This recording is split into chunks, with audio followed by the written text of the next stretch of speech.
Bonjour à tous, je suis ravi de vous retrouver pour la suite de Médias en scène, le premier festival des médias de demain. Je m'appelle David Debat, je suis journaliste à France Info. Une édition, vous le savez évidemment, entièrement en ligne cette année pour cause de crise sanitaire. Et la crise, ou plutôt les crises d'ailleurs, eh bien nous y reviendrons. Ce sera dans quelques minutes maintenant. Au cours de cette édition, nous parlerons notamment de la manière de la gérer avec à 14 heures un tableau et un plateau représentant l'ensemble des présidents et présidentes de l'audiovisuel public, puisque Sybille Veil, Delphine Ernotte, Marie-Christine Sarango, Sylvie Bigot, bien encore Laurent Vallée seront avec nous donc sur cette scène de l'auditorium de la Maison de la Radio. J'en profite également pour vous donner d'autres rendez-vous, notamment à 13h40. Vous pourrez suivre l'allocution de Roselyne Bachelot, ministre de la Culture.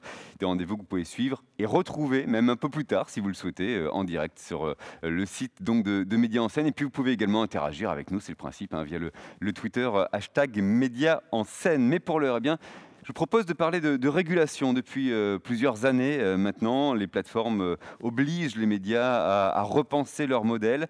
Plusieurs instances plaident pour une régulation du contenu. Alors, plus facile à dire qu'à faire, en tout cas pour le moment. Alors, cette régulation peut-elle venir de l'Europe? C'est la question qui se pose. Et justement, eh bien, pour tenter d'avoir quelques réponses, eh bien, nous allons en parler avec Marie-Laure Denis, qui est présidente de la CNIL, avec Joëlle Toledano, qui est autrice de GAFA Reprenons le pouvoir, et avec Tobias Smith, qui est président de l'ERGA. Et pour animer donc cette discussion, je propose d'ailleurs de rentrer sur le plateau, mesdames, messieurs. Je vous propose donc d'être avec David Barou, qui est rédacteur en chef aux Échos.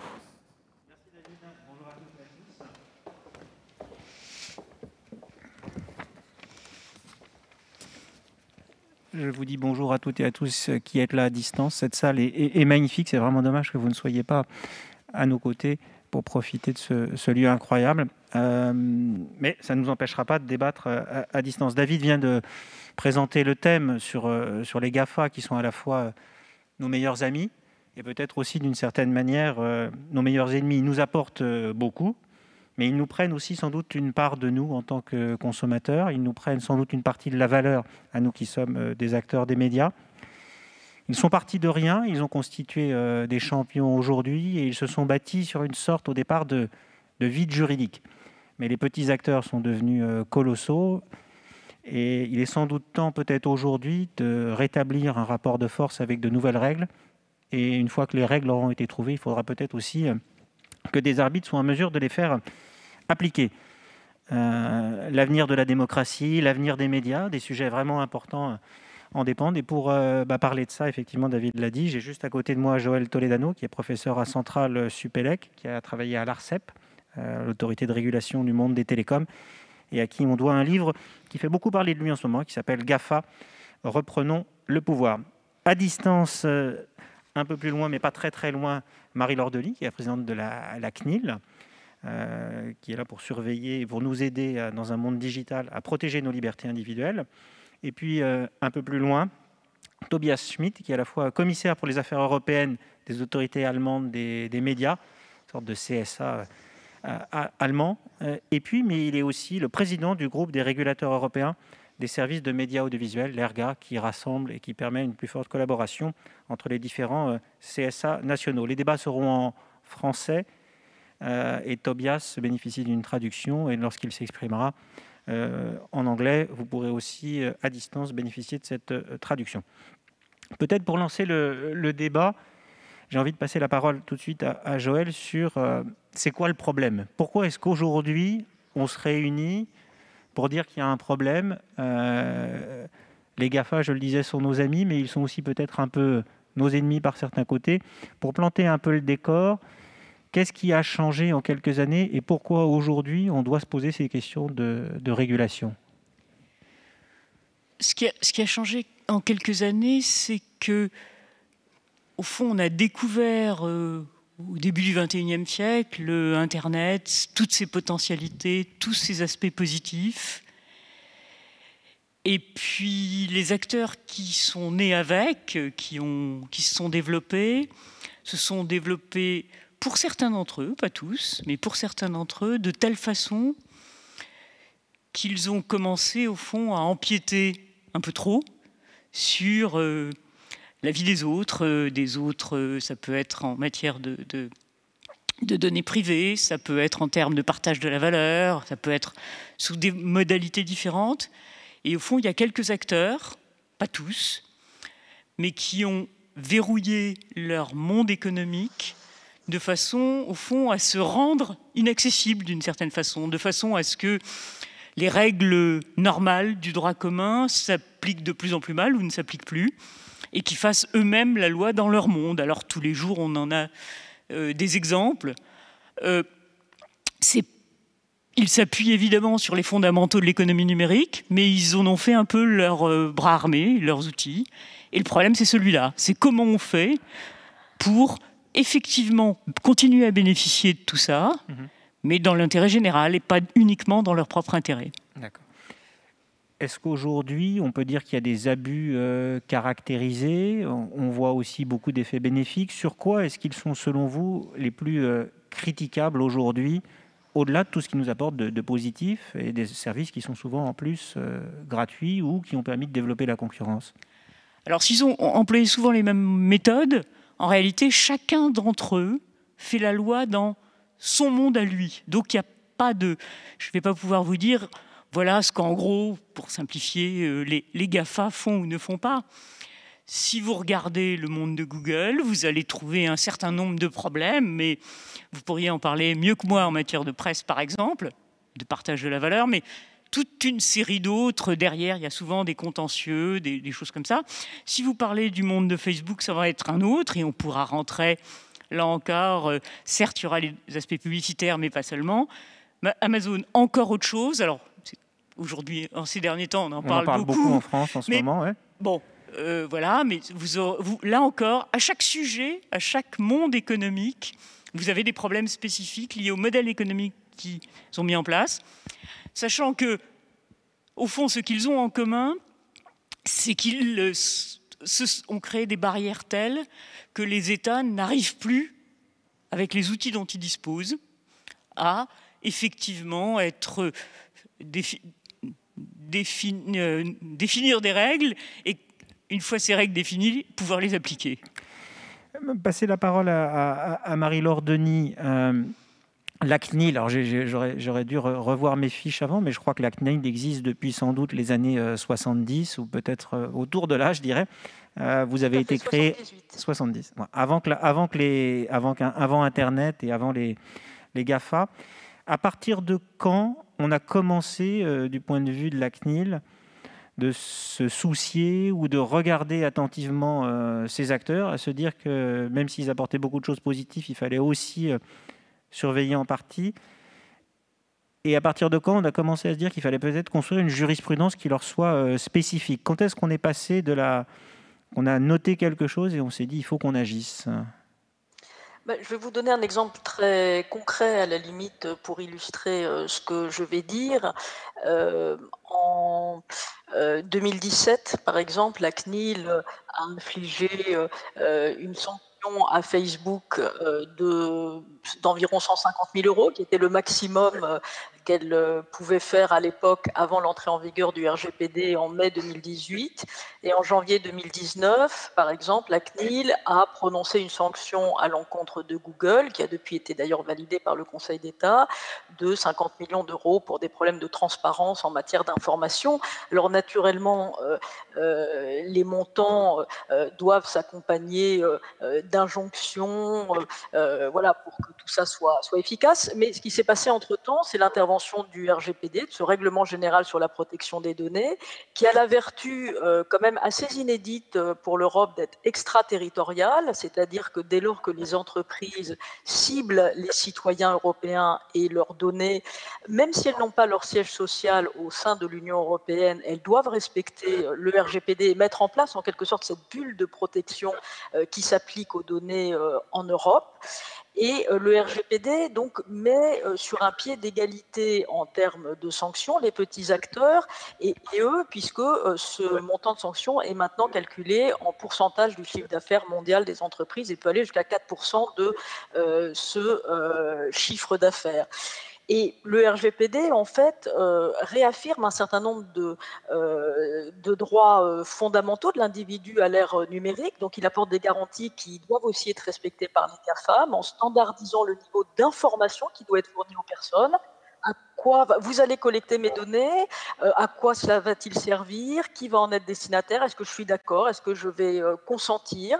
D'ailleurs, le consentement est au centre de l'action de régulation que nous menons à l'égard, par exemple, du secteur du marketing digital, sur l'acceptation ou pas des cookies, ces traceurs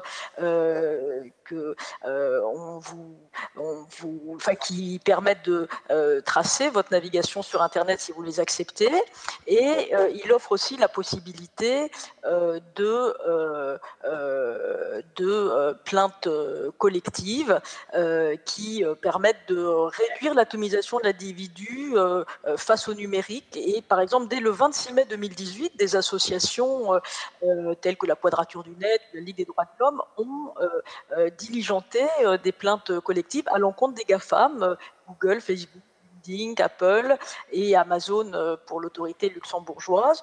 Donc il y a un certain nombre de leviers avec le RGPD qui s'appliquent aux GAFA comme aux autres acteurs, et les citoyens européens sont de plus en plus sensibles à ces questions. J'en veux pour preuve qu'en France, la CNIL a reçu par exemple l'année dernière plus de 14 000 plaintes, et c'est en augmentation de 30% par rapport à l'année précédente, et elle-même de 30% par rapport à l'année précédente. Donc on est passé de 8 000 plaintes il y a 3 ans à 14 000 plaintes aujourd'hui. Donc il y a une vraie régulation européenne maintenant de la donnée qui est récente, qui n'a que 2 ans et demi, et qui se combine avec les autres leviers de régulation en matière de concurrence, de régulation des contenus, par exemple. D'accord. Joël, qui est à côté de moi, bouge la tête pour dire déjà qu'elle n'est pas totalement convaincue par l'efficacité du RGPD, mais on aura l'occasion d'y revenir. Juste, Marie-Laure, une follow-up question, comme on dit. RGPD, c'était pour la première fois une loi qui s'appliquait spécifiquement à ces acteurs du digital. Est-ce que c'est une première dans le sens où on est en train de faire des lois sur mesure ou des règlements pour faire face à ces acteurs qui ont leur spécificité? Et est-ce que c'est le début d'une nouvelle habitude qui est qu'il va falloir maintenant écrire de nouveaux textes pour encadrer les pratiques de ces GAFA? Alors, en effet, donc le RGPD est vraiment ciblé sur la protection des données, et c'est un règlement européen qui permet la circulation des données au sein de l'Union européenne, mais à condition qu'il y ait un certain nombre de garanties qui soient respectées et par les acteurs européens et par les acteurs extra-européens, ce qui est un langage que comprennent très bien les principales plateformes mondiales qui sont américaines. L'extraterritorialité, c'est un langage qu'ils comprennent très très bien. Et c'est vrai que l'année 2020, par exemple, là, marque un tournant, ou 2021, avec la présentation au niveau européen, en termes de régulation du numérique, par la Commission européenne, d'un certain nombre de propositions législatives, le Data Governance Act, par exemple, qui vise à augmenter la réutilisation et le partage des données, mais avec un certain nombre de garanties qui devraient être présentées la semaine prochaine. Le Digital Markets Act dans le domaine de la concurrence, pour prévoir des règles de régulation ex ante et pas toujours après coup, en quelque sorte, à l'égard de ce qu'on appelle les gatekeepers, ces plateformes structurantes, et des possibilités d'enquête de marché. Le Digital Service Act, qui devrait être présenté lui aussi le 9 décembre et qui vise davantage la régulation des contenus, et une initiative sur l'intelligence artificielle et l'utilisation des algorithmes, et avec un certain nombre de règles, de garanties, de contrôle pour éviter les biais dans le premier semestre 2021. Donc on voit qu'il y a en tout cas un contexte de prise de conscience de la nécessité de réguler les GAFA sur différents plans, avec différents leviers, et une volonté politique qui semble très forte en France et en Europe, avec la conjonction l'introduction de ce règlement européen sur la protection des données, ça nous ouvre une vraie fenêtre d'opportunité pour pousser les questions de souveraineté numérique européenne et pour mieux protéger les droits des citoyens européens. Même s'il y avait en matière de protection des données des textes qui existaient depuis... il y avait une directive de 2002, modifiée en 2009, etc. Mais on passe avec le RGPD en 2018 et avec toutes les initiatives législatives européennes qui s'annoncent à un stade qui marque une prise de conscience, en tout cas du pouvoir politique, sur la nécessité de réguler plus efficacement les GAFA pour justement sortir des effets d'enfermement que dénonçait Joël Toledano. Je vais passer la parole à Tobias.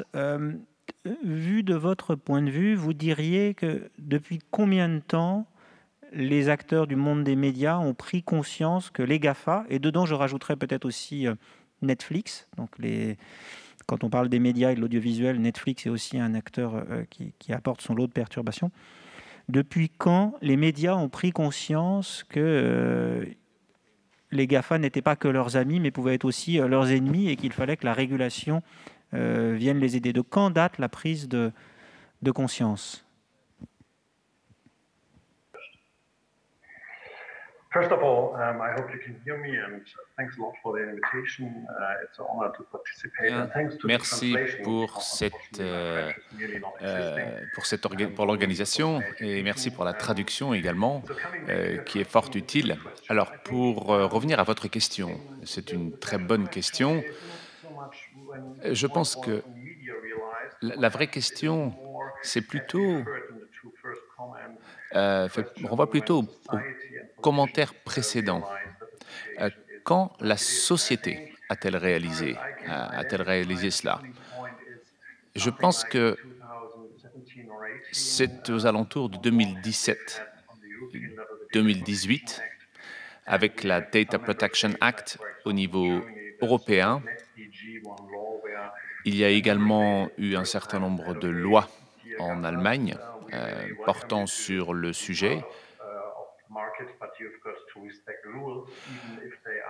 qui disent à ces acteurs, voilà, vous êtes les bienvenus, mais vous devez respecter un certain nombre de règles.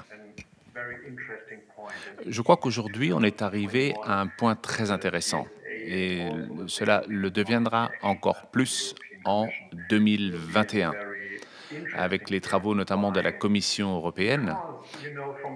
Ça sera une période intéressante. D'un point de vue théorique, le régulateur et les citoyens font face à des changements énormes partout.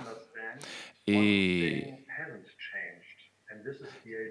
ce qui n'a pas changé, ce sont les valeurs clés de l'Europe, les valeurs démocratiques que sont celles de l'Europe. Les échanges, la liberté des échanges commerciaux, la protection d'un certain nombre de personnes, des mineurs notamment et d'autres.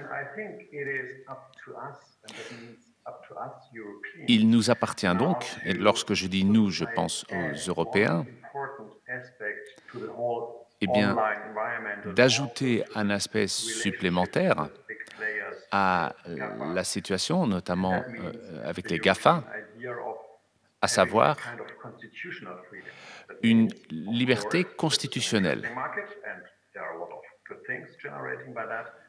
Nous sommes un marché, le marché européen, mais nous devons nous assurer que ce marché en ligne est véritablement un marché libre, avec donc des règles, et des règles qui sont respectées. Et je pense que nous en sommes là. La vraie question, c'est qui fixe ces règles? Aujourd'hui, les règles sont générées par les entreprises, par l'industrie. Généralement, cela ne se passe pas comme ça, surtout lorsque l'on parle de démocratie et des médias.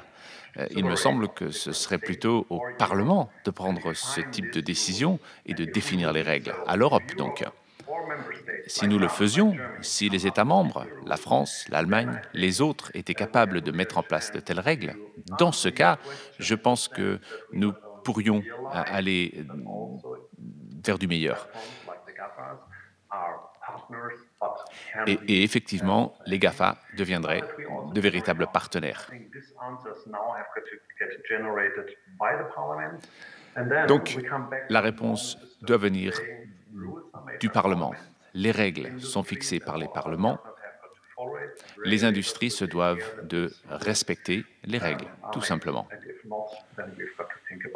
Et si ça ne marche pas ainsi, dans ce cas-là, il faudra trouver des voies alternatives. Par contre, si nous respections ce processus, je pense que nous pourrions très rapidement stabiliser ce concept de marché libre avec des règles respectées par tout le monde. Voilà. Merci Tobias. Pour poursuivre sur ce que vient de dire Tobias, qui doit fixer les règles selon vous, Joël, et qui doit les faire respecter? Et j'aurais envie de poser ensuite la même question à Marie-Laure. Qui fixe les règles et qui les fait respecter?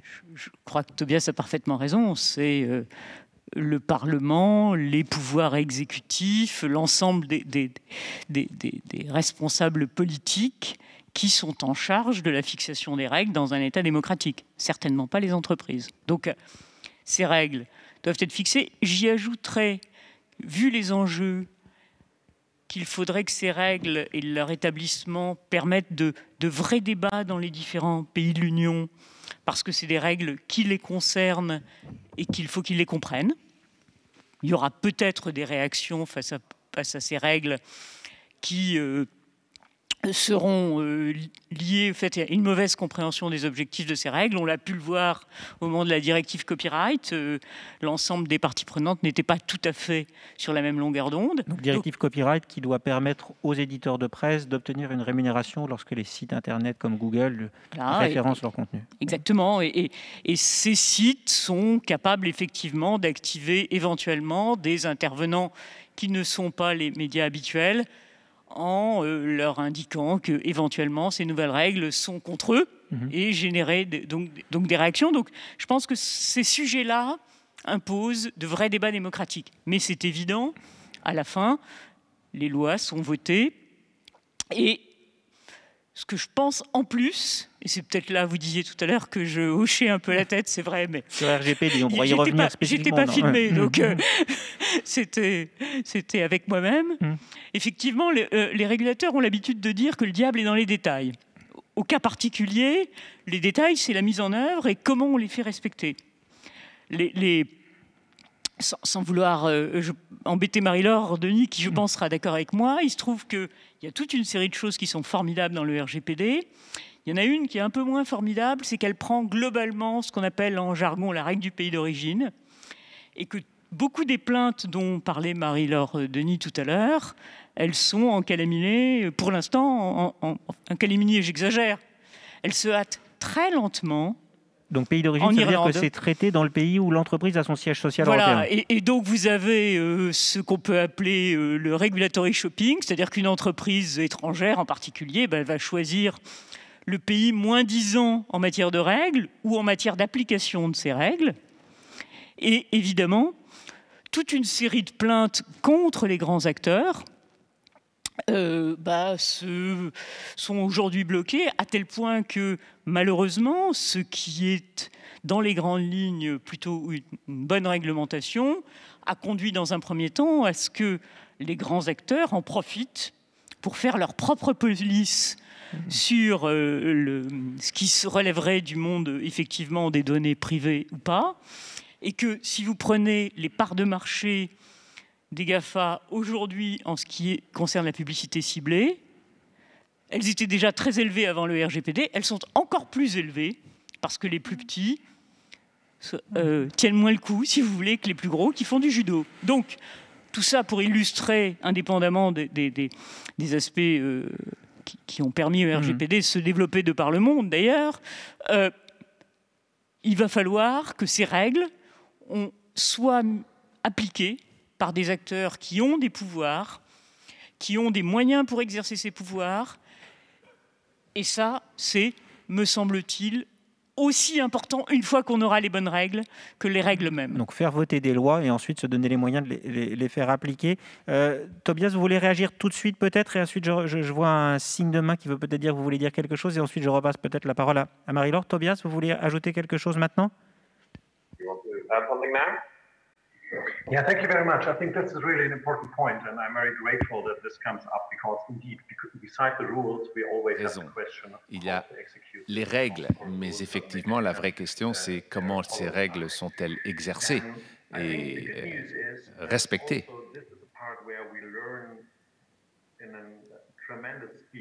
Je crois que dans ce domaine-là, nous apprenons particulièrement rapidement. On sait que dans l'Europe des 27, il y a 27 législations différentes, des réglementations différentes. Il y a le droit européen, donc, et ce poids des 27.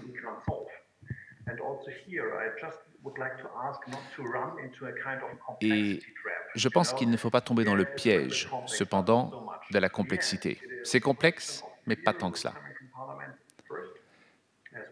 Il faut que le Parlement définisse les règles et il faut que les règles soient claires, tout simplement. Les régulateurs européens s'attachent à aller dans ce sens. Nous aurons normalement un document, un protocole d'accord d'ici la fin de l'année sur les modalités à respecter dans des contextes très particuliers, notamment de problématiques transfrontalières, de non-respect de certaines règles dans un pays, avec un impact sur des consommateurs dans d'autres pays, par exemple. Je pense à l'Irlande, voilà. En tout cas, je dois vous dire que je suis relativement optimiste en la matière et je pense que nous sommes sur la bonne voie. Voilà, je crois qu'on travaille tous sur la solution. Donc tout cela pour revenir sur l'importance de règles claires. Règles claires au niveau européen, définies par le Parlement, et de règles de fonctionnement entre les différents États. Et c'est également très important. Et c'est ainsi que l'on pourra garantir un véritable marché européen, régulé par l'Europe, mais également fonction des particularités de chacun des pays. Les premières étapes ne seront pas les plus simples, mais je suis convaincu que nous arriverons à une solution rapidement. Merci. Alors Marie-Laure, je ne pense pas que sur qui doit définir les règles, vous soyez totalement en désaccord avec les autres, mais si vous êtes en désaccord, je vous donne l'opportunité peut-être d'exprimer votre point de vue. Sinon, sur la deuxième partie qui a été soulevée par Joël, sur la capacité à faire appliquer les règles une fois qu'elles ont été votées, et sur ce que disait Tobias, sur est-ce qu'elles sont assez simples ou est-ce qu'elles sont trop complexes. Vous êtes en première ligne pour faire appliquer des lois, des règles, des règlements. Quel est votre retour d'expérience en quelque sorte là-dessus? Merci David. Donc, en tout cas, très brièvement sur le premier point, le bon niveau de réponse, évidemment, législatif et d'un point de vue démocratique, c'est le niveau européen. Je constate juste aussi que ça a un effet de contagion important en matière de législation, en matière de protection des données.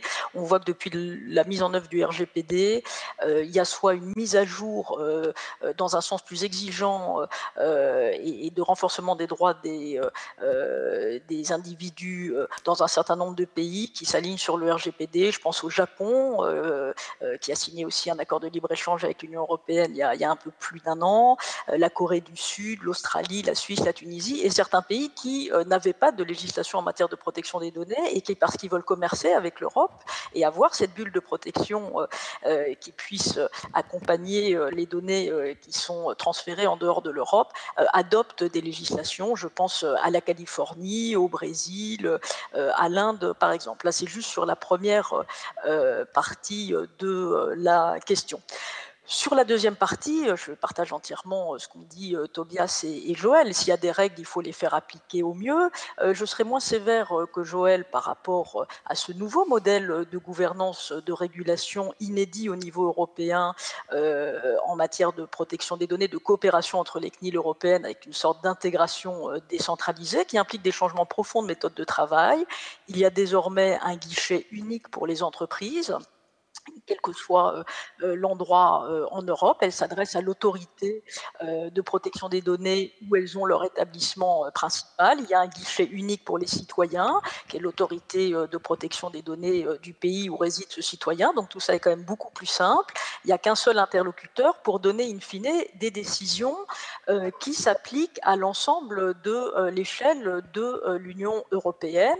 Et depuis mai 2018, il y a eu déjà 150 décisions finales qui ont été adoptées en matière de protection des données dans le cadre de cette coopération. Et en matière de forum shopping, ce que dénonçait par exemple Joël, c'est que des entreprises ou des plateformes peuvent privilégier tel ou tel pays qui serait plus accueillant.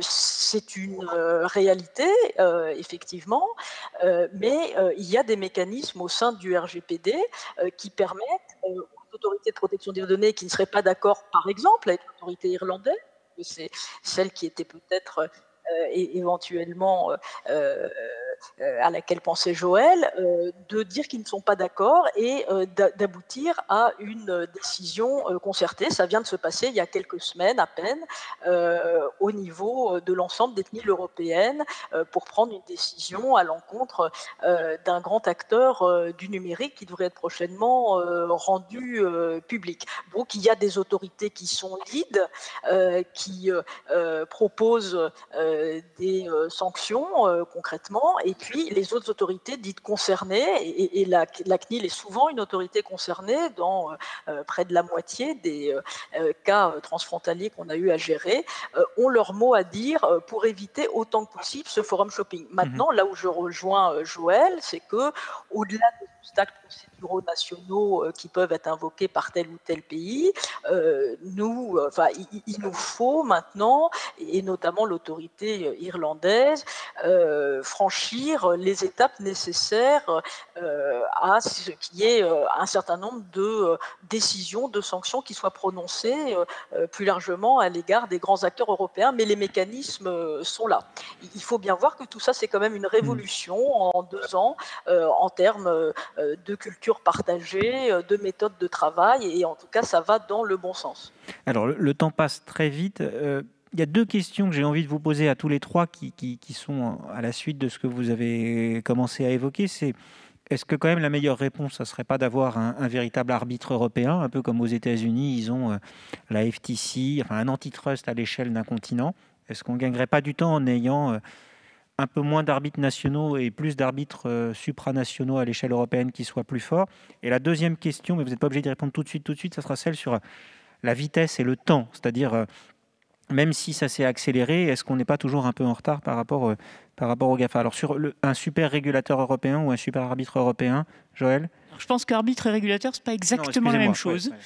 Ouais. Arbitre, je veux dire arbitre. Régulateur, on a dit au niveau des parlements ou du Parlement. Mais, je pense qu'il faut un régulateur européen parce qu'il faut plus qu'un arbitre, il faut un acteur qui, au jour le jour, voit ce qui se passe, évolue, etc. Mais il faut à la fois des acteurs forts au niveau européen et des acteurs forts au niveau national. C'est-à-dire que c'est absolument pas contradictoire. Juste, Joël, je vérifie, il me reste 3 minutes. Ah, je croyais que c'était 10 minutes, donc excusez-moi, je répondais assez vite aux 2 questions en même temps. Désolé pour les 2, pour Tobias et Marie-Laure aussi. Donc si je dois répondre très court, il faut un acteur fort au niveau européen, un régulateur fort, et aussi au niveau national avec des bons liens pour que ça marche bien. Parce que, très franchement, on n'aura jamais trop de gens intelligents pour comprendre comment ça marche, limiter et réduire les asymétries d'information dans la situation de faiblesse dans laquelle on est, dans le temps dont on dispose. Il faut des acteurs puissants et forts pour être capables, effectivement, de prendre des mesures et de vérifier qu'elles sont effectivement appliquées. Et le faire vite. Tobias, sur la capacité à aller vite et sur est-ce qu'il faut des régulateurs ou des arbitres à l'échelle européenne. Est-ce que vous avez un point de vue? Et désolé, il ne nous reste plus que 2 minutes de débat. Je croyais avoir plus de temps.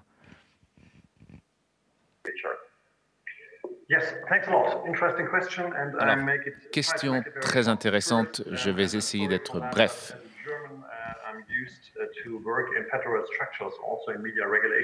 Alors, j'ai ma perspective allemande, et évidemment, je ne suis pas certain d'être la bonne personne pour vous répondre à propos d'un régulateur central ou pas. Je pense que la chose la plus importante, c'est d'avoir des règles qui soient clairement établies, et il faut s'assurer que les règles sont appliquées, et en cas de non-respect des règles, il faut sanctionner. C'est très important. Si vous ne sanctionnez pas, cela ne sert à rien d'avoir des règles. La deuxième chose, et là je suis d'accord, il faut se mettre d'accord entre États membres. Il faut donc il faut mettre en place un réseau de régulateurs européens. Nous devons bien comprendre que la réponse ne viendra qu'en combinant à la fois nos efforts au niveau purement européen, mais également au niveau national. Il faut avancer dès maintenant sur des structures nationales en attendant un consensus européen. Et il faut, en attendant, coopérer les uns avec les autres. Voilà. Merci, donc Tobias. des règles très claires, c'est très important. C'est l'élément principal aujourd'hui. Après, effectivement, se pose la question de Bruxelles, Paris, ce qui est une autre question. Marie-Laure, un mot en conclusion sur faut-il une CNIL européenne pour aller plus vite et être plus efficace encore que ce que vous êtes capable de faire aujourd'hui?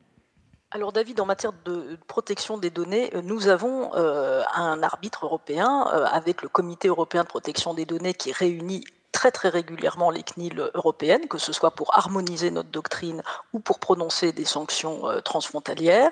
Et il faut une coopération avec les régulateurs nationaux, ce qui est le cas, pour garder le lien avec le citoyen, pour être au plus proche des réalités et faire de la pédagogie aussi, ça me paraît très important, envers les individus pour qu'ils puissent se saisir de leurs droits. Et donc il faut des régulateurs forts. Nous avons les moyens, en tout cas juridiques, de nos actions. Ce qui nous manque peut-être davantage, ce sont des ressources. Je pense qu'il faut étoffer les autorités de protection des données dans un monde de massification des données avec des technologies innovantes en permanence pour qu'on ne court pas après, effectivement, et qu'on soit en anticipation. La CNIL fait beaucoup de travail de prospective, que ce soit par exemple sur le cloud, sur les algorithmes, par exemple.